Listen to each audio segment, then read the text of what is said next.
Hello friends, welcome back to Radhakrishna creation అండి. ఈరోజు చింత చిగురు పప్పు అనేది చేస్తున్నాను. అమ్మ చింత చిగురు ఊరి నుంచి పంపించింది.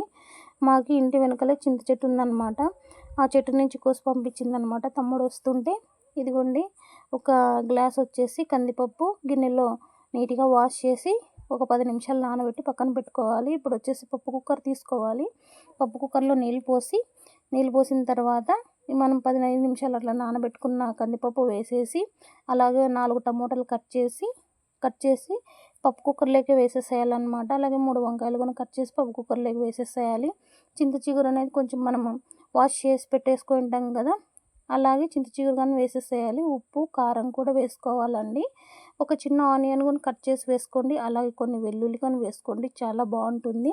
అలాగే 2 స్పూన్లంత ఆయిల్ వేసేసి కుక్కర్ మూత పెట్టేసి స్టవ్ మీద ఒక 4 విజిల్లు వచ్చేలా ఉడికించుకోండి ఫ్రెండ్స్.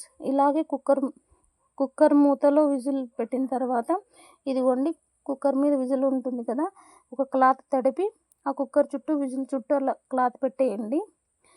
ఎందుకంటే కొంచెం దాంట్లో విజిల్ అనేది పొంగుతూ ఉంటుంది కదండి కుక్కరు, అలా పొంగుకోకుండా తేమంతా క్లాత్ అంతా పట్టేస్తుంది అనమాట. 4 విజిల్లు వచ్చేలా ఉడికించుకోండి ఫ్రెండ్స్. తొందరగానే ఉడికిపోతుంది. మనం నానబెట్టుకున్నాం కాబట్టి గ్యాస్ అలా ఫామ్ అవ్వకుండా ఉంటుంది. మనం తిన్నా కానీ కొంచెం హ్యాపీగానే ఉంటుంది పొట్టలో. ఇదిగోండి పక్కన రసం అయితే వంచేసుకున్నాను అనమాట. ఎంత కావాలో అంత ఉప్పు వేసుకొని పప్పు గుత్తితో అనేది బాగా నలుపుకోవాలన్నమాట. పప్పు రాముకోవాలి.